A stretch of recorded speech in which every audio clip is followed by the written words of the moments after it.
So the best place to start is just to think about why 2018 was such a bad year for the crypto market.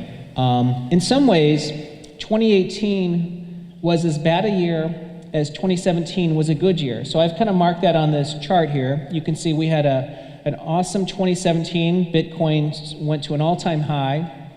And 2018 was really a painful year, where Bitcoin held 6,000 for most of the year. And then as we got into the final months of the year, we had the fork wars that essentially led to a systematic breakdown in confidence about the crypto market, and we had a collapse. Okay, so what made 2018 so bad? I think ultimately we could just say that expectations were too high. Crypto had a parabolic rise in 2017. You can't continue to rise parabolically, and so we had a pretty big adjustment. I think a lot of problems were also exposed last year. I think mainly there was a lot of capital raised in ICOs, and I think we saw really some of the worst of the crypto market in those ICO projects. And we had regulatory problems. The SEC in particular really kind of threw some cold water on the space. But more importantly, some of the banks instituted restrictions. It was more difficult to actually put money into the crypto economy. So let's say that takes us to the start of 2019. I think it'd be pretty normal if someone looks at a market that fell 80% and would be bearish. I think that's just normal human nature, right? Look, if something's down a lot, you either feel really bad owning this asset, or you think other people must be right, because there has to be a reason why the market would be down so much. I just want to tell you that there's a few reasons why 2019 should be quite a good year for the crypto market. Okay, so I think one, there's history on your side, so I want to talk about some of the history arguments. But I think that there's three very important developments happening this year that weren't in place last year. And I'm going to cover those, but mainly it has to do with the macro markets turning more positive. There's a technical improvement taking place in crypto, and there's some fundamental catalysts. So let's start with history. First of all, this is the price history of Bitcoin since 2010. This is the fourth major decline. In fact, it's the longest bear market in history. But as you can see, Bitcoin has recovered every time. So the question you have to ask yourselves, is the cryptocurrency and blockchain industry so mature that Bitcoin won't recover? I mean, just ask yourselves that. I mean, we're in the earliest stages of adoption. I don't think anything's changed. But you might want to take a look closely at that red line on the chart. See that bottom, that big red line? That's the 200-week moving average. Bitcoin's touching that 200-week moving average. That marked the low in 2015. So we're at a really critical point. This is a time when the technicals, or what you'd say price momentum, is beginning to improve. And if there's fundamental factors that are supporting that improvement, this is actually a great time to be owning cryptocurrencies and Bitcoin. So this is not a time to be dejected. This is a time to take advantage of that price decline and sort of counter to your own emotion of being either skeptical or nervous and realize this is quite a good opportunity. So why do I think 2019 will be a good year for the crypto market? Well, remember, there's two things that drive creation of value in any asset. So cryptocurrencies is no different. The first is really network adoption, right? Network value. Is this going to be adopted? Are there going to be people using this thing? And of course, we're in the earliest stages. I think that the outlook is still positive. But the second is whether the usefulness of this asset is going to grow. And I think the way we measure usefulness in our work at Fundstrat is thinking about whether enhancing the compatibility or connecting the cryptocurrency market to traditional financial infrastructure. The more that happens, the more likely that digital currencies become the new sort of financial architecture. So yes, in our view, there's a lot of things happening that are going to be positive in 2019. Now, it really comes down to three things. The first is that the macro is going to improve. And what I mean by macro is, macro refers to the idea that something is going to improve the attractiveness of blockchain and digital currencies as an asset class. Now, you may wonder, how important is macro to the performance of any asset class? In our work at Fundstrat, and I've been doing research for 25 years, we tell our clients that the macro decisions account for almost 70 to 80% of the return of any investment. Think about it this way. Making money in the stock market, 70% of the return that you get from buying Facebook is explained by a macro factor, whether it's economic, it's equity performance in general, or it's the growth of the internet. These are not company specific. And the same thing is true for the crypto market. The second thing happening this year, and I'll again have some slides, is the technicals are improving. And finally, there's fundamental developments like JP Morgan Coin. So let's go through some of these macros. So the first is this chart. This chart is, the red line is emerging market equities, and the dark blue line is Bitcoin. And this chart starts in end of 2015. Now here's something interesting. Notice that whenever the red line goes up, that's the emerging market stocks, that Bitcoin tends to rise. Well, last year, 2018, I marked it in the brackets, emerging market equities were falling. And as you can see, Bitcoin fell with emerging market equities. That's simply saying that equities, whatever is happening in the stock market is going to have an effect on the crypto market. As institutions actually begin to increase their investment in crypto, it's probably going to grow in importance. Ultimately, if there's a bear market in global equities, it's going to exert some influence on the crypto market. Well, what's happening in 2019? We know that global equity markets are rallying pretty strongly. I think that this global equity rally is actually going to pull in the crypto market. Now, the other macro factor that was a headwind last year, that's turning into a tailwind this year, is the dollar. So the light blue line is the dollar index. I've inverted the scale. So when the light blue line is rising, the dollar is weakening against other currencies. And last year, the dollar strengthened, actually rallied 13%, and as you can see, that was a headwind for Bitcoin. Now this makes sense. This is saying that if Bitcoin is a digital currency, it's going to be priced against the dollar. If the dollar's strong, Bitcoin could drop in price. Well, it looks like the dollar is set to weaken this year. We don't really know. It's very difficult to predict the long-term price performance of currencies, but if the dollar weakens this year, that's a tailwind for Bitcoin. Now, I've mentioned technicals, and I think the most important technical to watch is Bitcoin's price relative to its 200-day moving average. Now, Bitcoin, you might wonder, does it make any difference? Does Bitcoin behave differently when it's above or below its 200-day? Well, the 200-day moving average for Bitcoin right now is around 5,000. So Bitcoin still needs to rise about $1,000 before it's above its 200-day. But take a look at this chart. Since 2010, whenever Bitcoin is above its 200-day, its average 6-month gain is 190%. It basically triples every 6 months. When it's below its 200-day, its 6-month gains are 1/10 when it's above it. So in other words, Bitcoin very much trades within technical, or follows technical signals pretty closely. And that makes sense. Cryptocurrencies don't report earnings. They don't have, an investor relations department. So technicals play an outsized role. But what this chart's saying is the public, or most investors, are going to turn bullish once Bitcoin gets back above its 200-day moving average. So just keep that in mind. The 200-day moving average is 5,000, and Bitcoin's at 3,900. This chart here shows you at different prices of Bitcoin, if it holds these prices, when will Bitcoin cross above its 200-day moving average? And according to this, if Bitcoin stays at around 4,000, it's going to cross its 200-day sometime in June. That's the middle of the chart here. So keep that in mind. For anybody who does technical analysis, the 200 days is a big deal. That could happen within the next 4 months. Again, another reason to turn positive on 2019's outlook for crypto.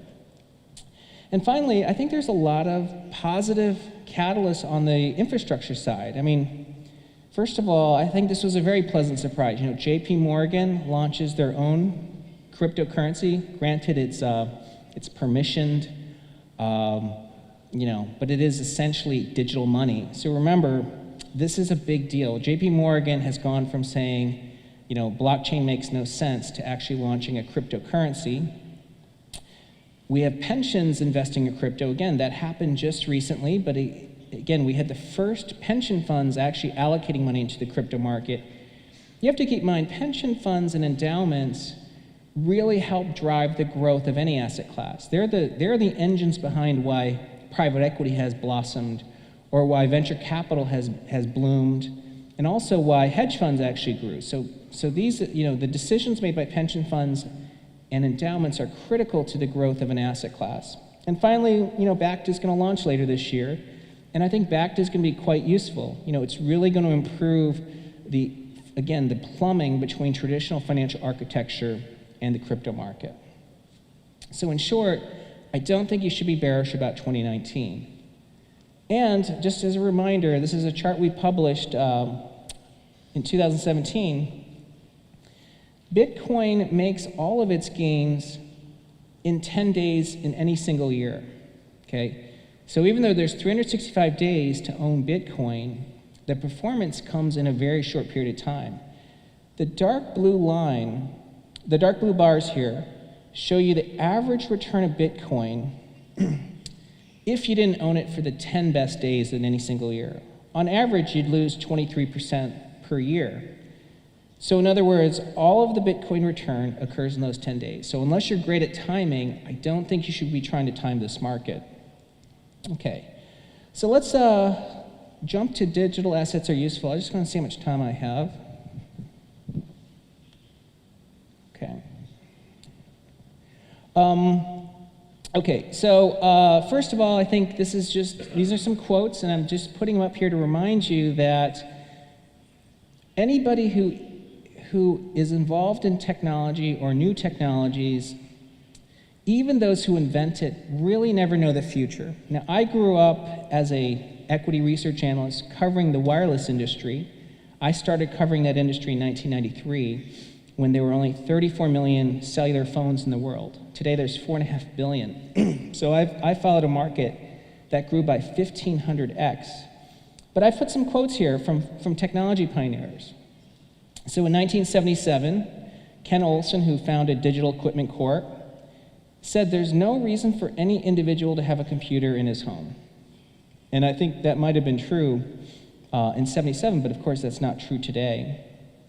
In 1981, Marty Cooper, who invented cell phones, and that's very close to my heart because I spent over 17 years following that industry, he said cellular phones will absolutely not replace local wire systems. Again, he made that prediction in 1981. He obviously had no idea how important cell phones would become. And then, of course, in 1992, Andy Grove said that the personal communicator in every pocket is a pipe dream driven by greed. So the point is, you don't want to be one of these people. And again, one of the keys here is that these folks didn't understand how demographics really affect the adoption of a new technology or in this case, cryptocurrency. So where do we stand today? I mean, Bitcoin's very useful. I mean, first of all, let's just think about blockchain volume, or the volume on the blockchain. Bitcoin did about 1.3 trillion of transactions. That's 2.5 times the size of PayPal, and it's 7 times the size of Discover. I mean, it's in a few years, Bitcoin's going to be processing more transaction volume than Visa. So clearly it's useful.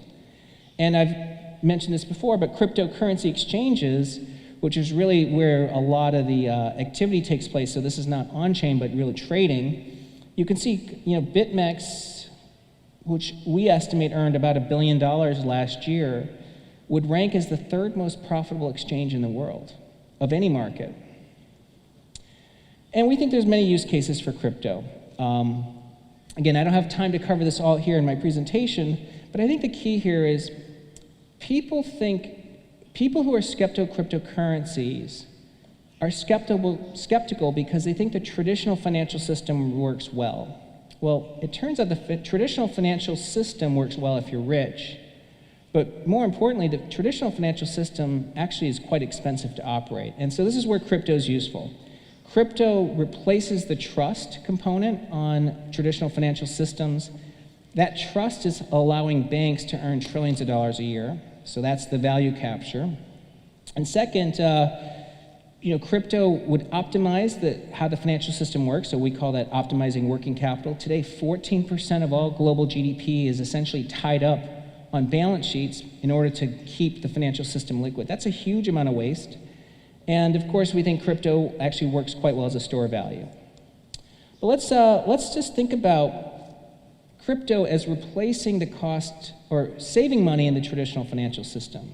So most people think the banking industry is actually relatively cheap. If you're rich, you don't have to pay for your checking account. You can get low-cost, fees on almost anything you do. But this is actually not free. Using data from the OECD, the global financial system generated profits equal to roughly 6% of GDP, roughly $5 trillion last year. Okay, so that's $4 trillion roughly of cost to the global economy to operate the financial system. Now, what does that mean? Well, that means that the average person in the world that is using traditional fiat money spends about 3.5 weeks per year to pay for the right to use fiat money. So just think about that. We might think the financial system is free for us, but it actually costs us roughly 3.5 weeks of pay.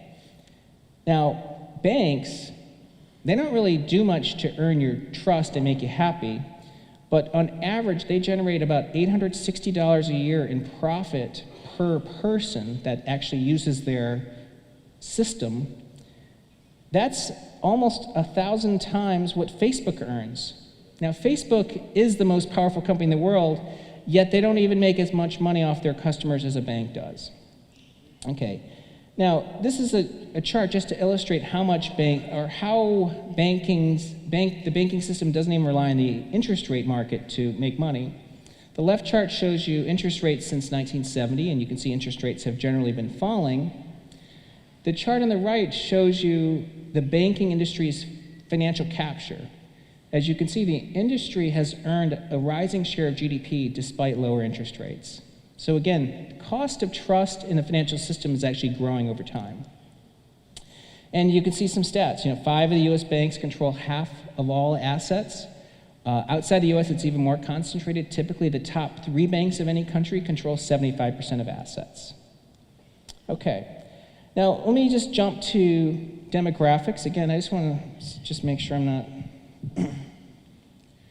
Yeah, I'm going to just try to wrap this up quickly, talk about demographics, because I think this is really a critical section.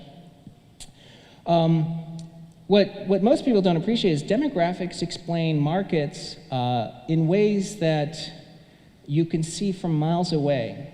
For instance, if you just use demographics alone, we could have predicted the stock market peak, every stock market peak since 1870, with a 40-year lead time. Now, how would we do that? Well, these are the 6 generations in the US. There's the greatest generation, they're the oldest. The silent generation, they were born during the Great Depression. Boomers, Gen X, Millennials, and Gen Z, roughly spaced 20 years apart. But because of birth rates and immigration and different mortality, the generations peak at different times. That's the column on the right. If I just took the peak of every generation against the stock market, you could see that the peak of every generation has marked a major market equity top every time. And in 2018, Generation X peaked. What happened? Global markets had a big drawdown. So one, demographics really explain markets and I think opportunities in ways that people really don't appreciate fully. And so let's think about how that affected investment decisions. Well, in the 1980s, consumer spending was set to really grow because the boomers were much larger than their parents, okay, so you had a much bigger generation, but their parents, because they were born during the Great Depression, were big savers, whereas the boomers were born in prosperity. So consumer spending tripled in that 20-year period, okay, that's what this chart shows. And it turns out if you just bought consumer stocks, the top 7 consumer stocks in that 1980 period went from $1,000 in value to $1.2 million. Okay, so you had over 100,000% return in consumer stocks. And what it means is if you bought a basket of 100 consumer stocks in 1980 and 93% went to zero, you still had a 12 times return on your investment. Okay, that's venture capital returns in owning public stocks. Well, of course, we know Gen X, which is the following generation, the same thing happened with the internet trade, right? Over that 20-year period, if you bought 100 internet stocks and 96% went to zero, you still had a 16 times return on your investment. And of course, because the top performing internet stocks had a 156,000% return. The point is, if you get the generational vector right, what will a generation do, you're going to have good realized returns. And I think in the current generation, millennials, we know they've spoken very clearly. Millennials don't trust banks. 92% of millennials don't trust banks. That's a Facebook survey. This is data from First Data. 71% of millennials would rather go to a dentist than visit a bank. And millennials are set to inherit a lot of money. Over the next 10 years, they're going to inherit close to $7 trillion. And you can see this millennial generation is already very much a digital generation. So what does this mean? So we think the cryptocurrency market, the only thing you really have to think about is wallet growth. There's roughly 50 million cryptocurrency wallets today that are active. That's probably a little high. But there's 2.5 billion millennials. So if 20% of millennials end up with a cryptocurrency wallet, that's 500 million active wallets. That's a 10x increase. And that would result in somewhere between 100 to 1,000x increase in the size of the crypto market. So again, this generational trade is really critical. And that's why I think Bitcoin is on its way to becoming an asset class.